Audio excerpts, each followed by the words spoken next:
Imagine for a moment. The year is 1886. Treasure hunters frantically dig through the golden sand of the Valley of the Kings in Egypt. Suddenly their shovels meet resistance, stone, an entrance. And then the discovery that would change everything. The tomb of Ramses III, one of the last great pharaohs of ancient Egypt. But this would not be an ordinary discovery. Inside that ancestral tomb, surrounded by the silence of more than 3,000 years, lay not just a dead pharaoh. There was kept one of the greatest criminal mysteries in human history, a royal assassination that would remain unsolved for over a century. Have you ever stopped to think what it would be like to investigate a crime committed 3 millennia ago? No living witnesses, no security cameras, no conventional police records, only silent mummies, enigmatic hieroglyphs, and ancient scrolls guarding terrible secrets. That's exactly the story we're going to tell today. A true narrative that mixes political conspiracy, family betrayal, and cutting-edge forensic science to unravel one of the oldest murders ever solved by humanity. And it all begins decades earlier, in 1820, when European antiquarians invaded Egypt in search of relics. At that time, the Rosetta Stone had just been translated, opening the doors for Westerners to finally read Egyptian hieroglyphs. It was as if an entire library, closed for centuries, had suddenly opened. It was in this feverish context of discoveries that a peculiar scroll appeared in a local market. It wasn't just any scroll, nearly 2 meters long, dating from the 12th century BC. It contained something extraordinary, the record of a trial for treason, and not just any treason, but a conspiracy to assassinate the Pharaoh of Egypt himself. The document was both fascinating and frustrating. It reported a plot orchestrated from within the royal harem, that place of luxury and power, where the pharaoh's wives lived with their children and servants. The papyrus pointed fingers, named culprits, described punishments. But there were crucial gaps. Names were deliberately distorted.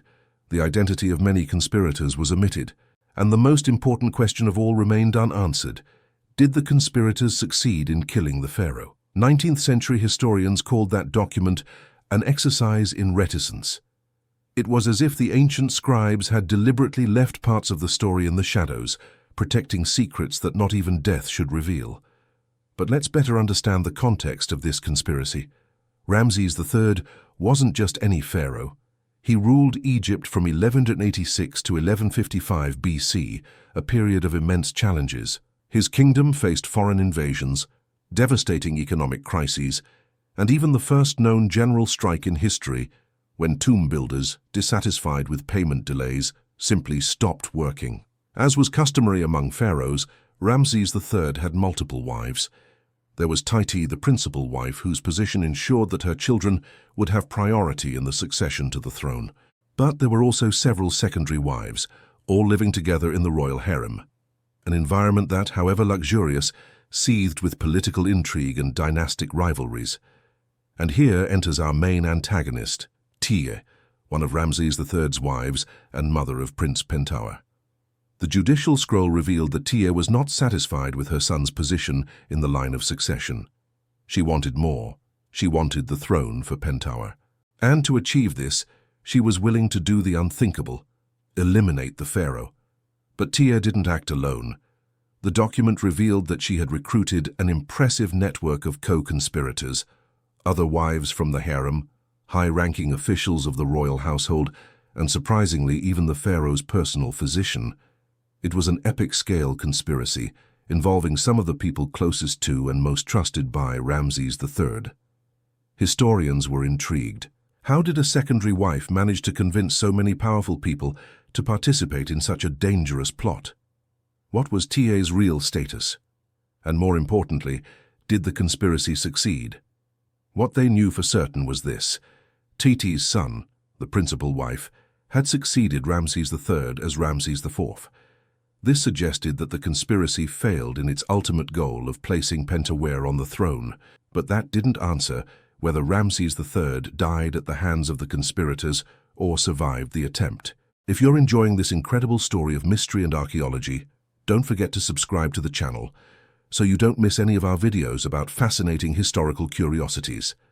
So we arrive at 1886, when Ramses III's tomb was finally discovered. The expectation was enormous. Finally, they would have physical evidence that could solve the mystery once and for all.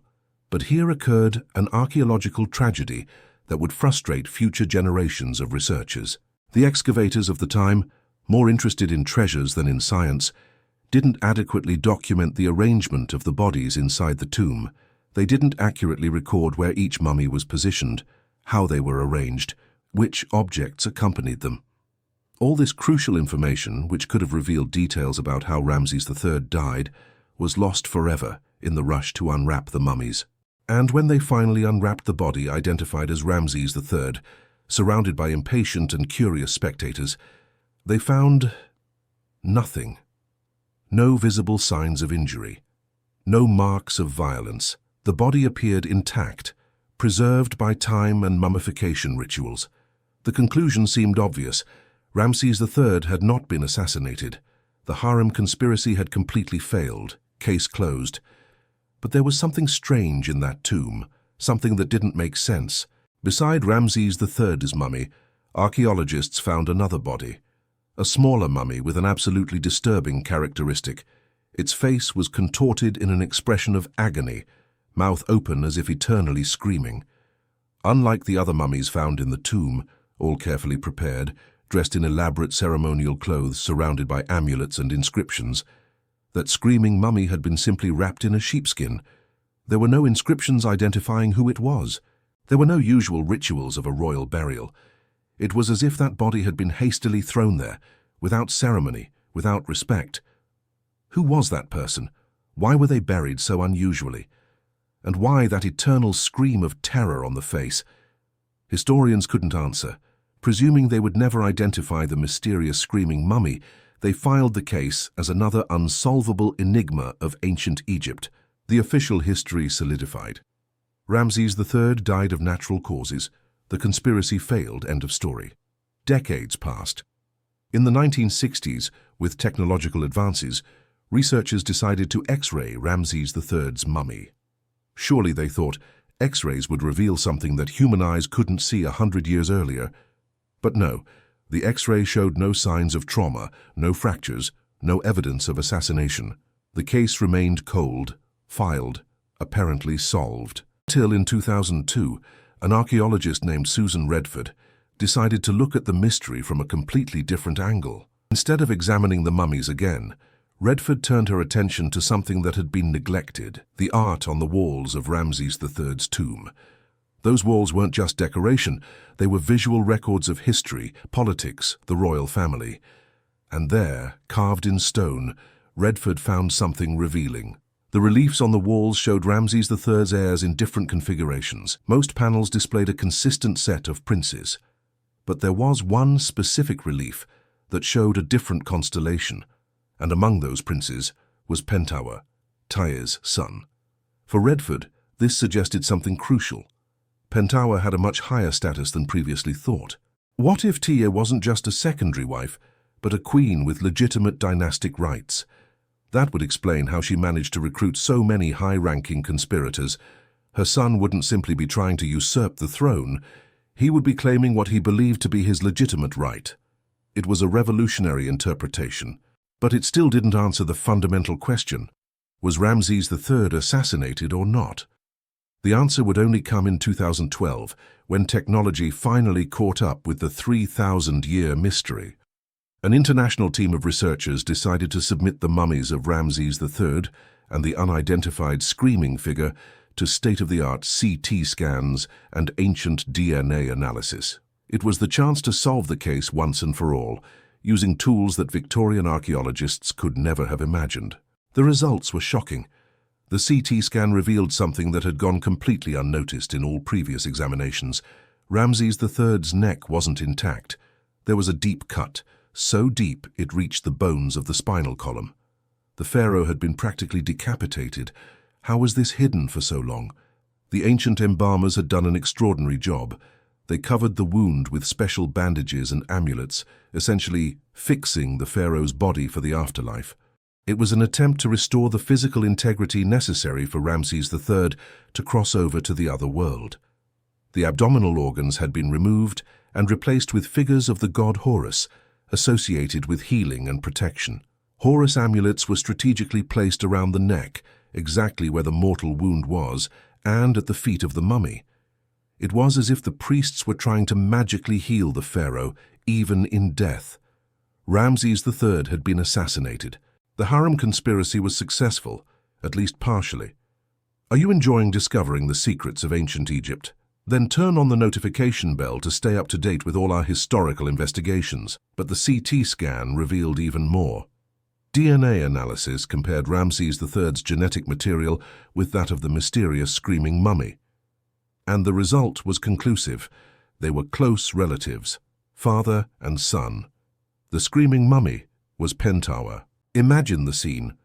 The conspirator prince who had actively participated in the plot to assassinate his own father now lay beside him for all eternity. But while Ramses III had received all the appropriate funerary rites for a pharaoh, Tiye was buried disgracefully, without proper rituals, without inscriptions, wrapped only in a sheepskin. Why was his face frozen in that expression of terror? Researchers have theories.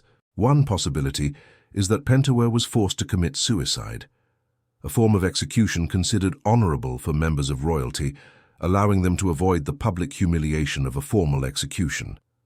The poison used could have caused intense muscle spasms, leaving the face permanently contorted. Another theory suggests he may have been strangled, and his body mummified quickly while the muscles were still in rigor mortis, forever preserving that silent scream of agony.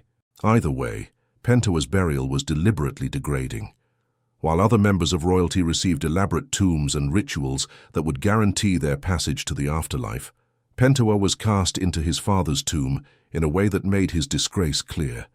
It was a punishment that transcended death, a condemnation for all eternity. And what about Tiye, the mastermind behind the conspiracy? Her mummy was never found. Archaeologist Susan Redford believes she knows why. For the ancient Egyptians, the preservation of the body was absolutely fundamental to the afterlife. Without an intact body to house the soul, there was no hope of immortality. It was total obliteration, a fate considered far worse than death itself. Redford suggests that Tiye suffered the supreme punishment. She was executed by fire. Her body was completely destroyed, denying her any chance of eternal life. As journalist Peter Gwynne explained in a National Geographic podcast, that's the worst fate you can imagine for an ancient Egyptian. Total obliteration. No body, no afterlife. It would be a brutal end for a woman whose true motivations we will never fully know. Was it pure ambition? Was it maternal love taken to the extreme? Was it a legitimate dynastic claim that history chose to erase? What we know is that the assassination of Ramses III marked the beginning of the end of Egyptian greatness. He would be remembered as the last great pharaoh of Egypt. His successor, Ramses IV, son of Tiye, the principal wife, inherited a deeply weakened kingdom. During Ramses III's reign, Egypt was already facing immense crises. Foreign invasions pressed the borders. The economy faltered. Social dissatisfaction grew, so much that the workers who built the royal tombs staged the first documented strike in history when their wages were delayed. And now, on top of all this, the kingdom had to deal with the consequences of a conspiracy that penetrated to the very heart of royal power. The betrayal came from within the harem itself, from the pharaoh's own inner circle. How to trust again? How to maintain authority when even the king's personal physician was involved in the plot? The judicial papyrus that described the trial of the conspirators lists dozens of defendants. Some were executed. Others had their noses and ears cut off, mutilations that marked them as traitors for life. Some were forced to suicide. The punishment was severe, comprehensive, intended to send a clear message about the price of treason, but the message wasn't enough to restore Egypt's glory. In the decades following Ramses III's death, the empire continued its inexorable decline. Subsequent pharaohs would never recover the prestige and power their predecessors had enjoyed. Looking back through the telescope of 3 millennia, this story teaches us something profound about power, betrayal, and the limitations of human control. Ramses III was the most powerful man in his world. He had armies, wealth, absolute control over one of the greatest empires on earth. And yet he couldn't protect himself from the conspiracy fermenting within his own home.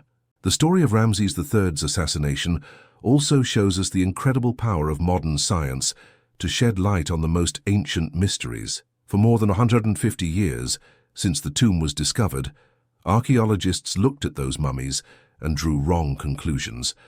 It took the combination of advanced CT scanning, DNA analysis, and a new interpretation of funerary art to finally reveal the truth.